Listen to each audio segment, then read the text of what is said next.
Press ang pelikulang I'm Perfect. Siguro before we begin our Q&A, isang quick hello lang ulit. Viveka, please. Say hello to our friends from the press na nandito ngayon. Yes, magandang araw po. Maraming salamat po. Sobrang po kaming grateful at nagbigay po kayo ng time at effort for today. Thank you so much po. Love your energy, Viveka. Mike? Good afternoon po sa lahat ng mga nandito and thank you for being here. Just being here for everyone, especially for our new actors here who will be delivering the story, this special and heartfelt story. Actually, while you're greeting everybody, say na rin your character pala. Yes, I'll be playing the role of Teacher Mike. Yan, di ba? Dali-dali lang. Mike Salomon, Teacher Mike. Viveka, sorry, your Yaya character. V! Ako po si Yaya V! Wait lang, may mic. Hindi na po kailangan ng mic. Kailangan. Correct. Yaya V po ako po dito si Yaya V. Hindi na po niya ako pinahirapan. Yaya V talaga. Next, Joel. Magandang hapon. Salamat po sa mga nandito. I see a lot of familiar faces. At dun sa mga nanonood live sa Facebook, magandang hapon. Salamat po. Suportahan natin ang Imperfect, isang kakaibang pelikula. Ako ang gagampan. Medyo mahirap yung character ko. Ako si Teacher Joel. Teacher Joel. Si Jan. Hello po, magandang hapon sa inyong lahat. Maraming salamat po sa time ninyo at sa pagsama po sa amin dito ngayong hapon at sa mga online viewers, magandang hapon din po. Ako nga po pala dito si Ryan, kapatid po ako nakababatang kapatid po ako ni Kuya Jiro sa side po ng family ni Miss LT and Tito Tonton. Yan po. Jiro Salamat. is the lead actor, tama? Yes po. Okay. Tonton. Hello. Magandang hapon po sa inyo lahat. It's nice to see you again. I played the role of Dan, the loving husband of Miss L. A doctor and a cardiologist. Yun yung dialogue mo eh. Magandang hapon po sa inyong lahat. Tapos ka na? Tapos na ako. Oh, maraming salamat po sa pagdalo dito sa aming MediaCon at sa mga online viewers. Maraming salamat sa panonood ninyo. And ang role ko po, I'm playing Lisel Perez. She's also a doctor. Also a doctor. Oo. Yung dialogue ko yan. Pediatrician po ako. Yan, dito sa... At ang anak ko po ay si Earl. Jiro ang kanyang pangalan sa movie. So para hindi kayo malito, yung side na yan, isang pamilya yan. Yan. Yes. Yan ang pamilyang yan. Si LD, si Tonton, si Zijan, and si Yaya V. Yan ang pamilya ni Jiro. Okay? Next, pamilya naman ni Jessica. Part of the family. Meron pa. Part of the family. Mamaya, huwag mo spoil. Spoiler. LD. Okay, good. Good job. Magandang hapon po sa inyo lahat. Maraming salamat at kayo nakasama namin ngayong gabi, ngayong hapon. At para maipaliwanag din namin ang mga karanasan namin sa mga aktor at mga actress na nandito. Ako po si Arman na gumaganap na bilang may bahay. Ang asawa ni Norma, ni Sylvia. Isang ama na nagkaroon ng takot. Nagkaroon ng pangamba dahil sa kanyang anak. Norma? Ay, magandang hapon po sa inyong lahat. Maraming salamat. Yung pagpunta nyo dito, malaking bagay to, malaking tulong to sa mga actors with Down syndrome. Dito nyo malalaman, I'm sure mamaya sa usapan, mas lalawak yung pag-iisip natin, yung openness natin sa mga batang to. And libre kayong magtanong. Sige lang. Maraming salamat kasi hindi ito yung press con na lagi nating ginagawa. Iba to. So, kailangan lang ng bukas ang puso natin, bukas ang isipan natin para sa mga actors with Down syndrome. So yun, maraming salamat. Ako po si Norma, ang may asawa. May asawa ni Arman. Sabihin mo may bahay eh. Pero asawa. So, asawa ni Arman. Okay, so ito yung pamilya naman ni Jessica. Miss Janice de Belen, what is your role? I am Yaya Clarin, the ex-yaya of Earl. Ayun. Gusto mo yung ex-yaya, Kasi diba? ang new yaya ay si... New yaya, si Yaya V. Yaya V. Sino mas magaling na yaya? Ay, secret. Okay. And then Direk, please greet everybody. Magandang hapon po sa inyo lahat. Ako po si Sigrid Bernardo and ako po yung director at writer po ng I'm Perfect. Okay. Before we begin our Q&A, let's just acknowledge meron tayong mga special na bisita from the Down Syndrome Association of the Philippines. Joining us this afternoon is Agnes Lapena and Elmer Lapena. Jeremy is also here with us. Jeremy, say hi to everybody. Yeah. Also with us this afternoon is a SPED teacher or special education teacher, inclusion advocate and movement and aquatic therapist. Please welcome Kay Justine Samson. Hi Kay! Kasama natin sila kasi baka mamaya meron kayong mga tanong na sila ang makakasagot. So we invited them to possibly answer some of your questions. Okay, we begin the Q&A by siguro kanino galing tong kwentong to? Yun na lang tayo magsimula. Who started? Was this inspired by true events? Was this a personal experience? Direct, go ahead. Actually, nagsimula po talaga to since 2009. Nagsisimula pa lang po ako bilang filmmaker. 2006 nung una akong gumawa po ng maikling pelikula. And nakamit, nung alam po natin 2009, hindi pa tayo ganun ka open-minded. Lalo na po sa mga persons with Down syndrome, persons with autism, and marami pa. May na-meet po ako na person with Down syndrome and parang pinagdidirect ako ng fashion show. And sa totoo lang, I have to admit, hindi po ako noon masyadong naniniwala kung kaya nila. And after nung na-meet ko sila, nag-immerse ako with them, nagulat ako. Dahil bakit hindi alam ng mga tao kung ano yung kakayahan nila. So I volunteered to do acting workshops in 2009 sa persons with disabilities, lahat po, hindi lang po Down syndrome, with autism, with cerebral palsy, lahat po yon. So natutunan ko po yung mga kakayahan po nila, imbis po yung mga hindi po nila kaya.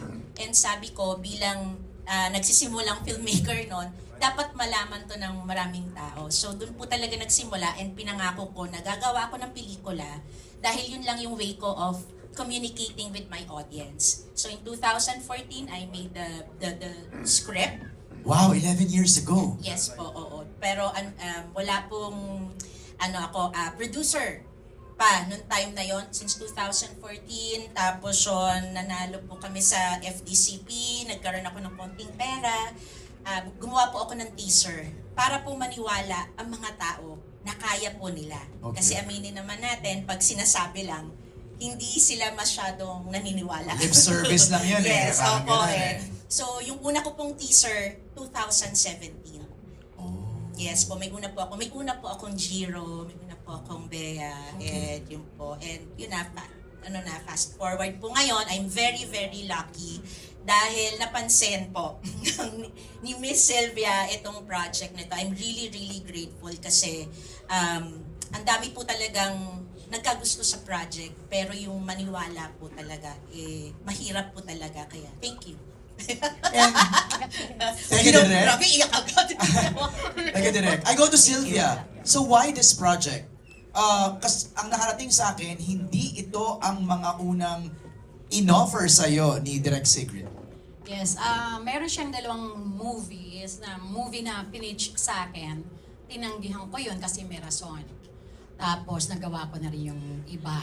So ngayon, actually after nung dalawang movie, sabi niya, paano tayo? Sabi ko, direct, magbigay ka sa akin ng ibang kwento. Tingnan ko ulit. Kita tayo ulit. Tapos, nakahiga na ako sa sofa, di ba, direct? Tapos nakaano siya, sabi niya, meron pa akong ginawang 2000, sabi pa nga niya, 2014-17. Tapos sabi niya, tingnan mo lang to. So ako tatamad-tamad na, parang, hindi ko na nagustuhan yung dalawa, baka. Siya na rin, ayaw na rin niya kasi hindi ko nga nagustuhan yung dalawa. Tapos, ay, sige na, tingnan mo lang to. So, in short, tumabi ako sa kanya. Pagbukas niya nung laptop, honestly, unang eksena, yung 4, persons with Down syndrome. Honestly, yung reaction ko doon, Napapi-ay ako. Tapos, nung nagsalita na, sabi ko, direct, yan ang ipoproduce ko. Tapos, hindi pala siya naniwala. Akala ko naniwala siya. Kasi, sabi niya, totoo ka? Sabi ko, oo. Gusto kong i-produce to. Tapos, after 4 days, 5 days, tinawagan ko siya, direct yung script, yung synopsis, akin na. Sabi niya, sigurado ka? To make the long story short, hanggang mag-day 1, doon na lang, nagtaka ako kasi yung Thanksgiving na namin, party, tapos ng shooting, umiiyak siya, ng iyak, tapos sorry siya ng sorry sa akin. Sabi ko, bakit ka sorry ng sorry? From day 1 pala, hindi niya ako pinaniwalaan. Kahit nag-audition na kami, nag-workshop na lahat, grabe na yung ginawa namin, hindi pa rin siya naniniwala. Hanat until nag-shooting na talaga kami. Kasi sabi nga niya, kailangan mo ko intindihin. 2014 pa to. After 10 years, ngayon, hindi ko pinitch sa'yo, tapos biglang, eto kinuha mo. So sinabi ko sa kanya, direct, sabi niya marami nagkagusto daw, pero ayaw gawin. Sabi ko, yes, marami nagkagusto sa script kasi ang ganda po talaga. Pero walang nagtiwala. Nagkataon lang na nung unang pagtingin ko sa mga bata, buong-buo na yung tiwala ko.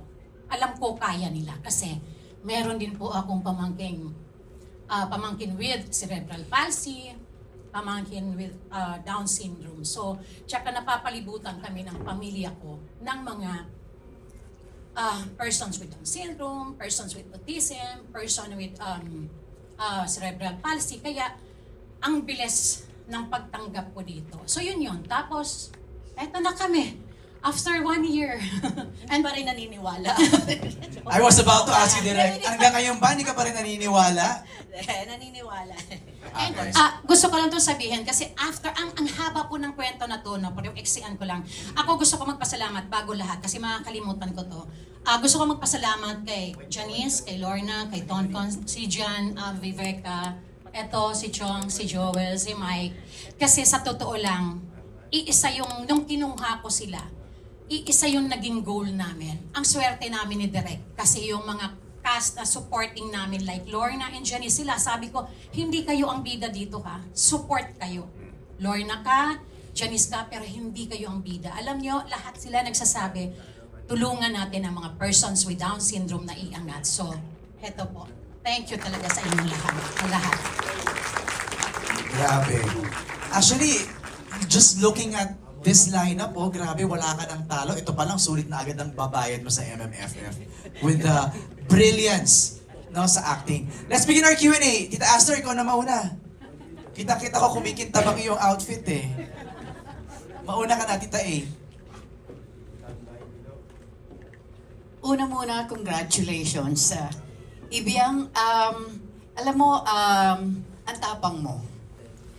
Ang tapang mo para mag-invest sa ganitong klase ng pelikula. I know you're taking a risk.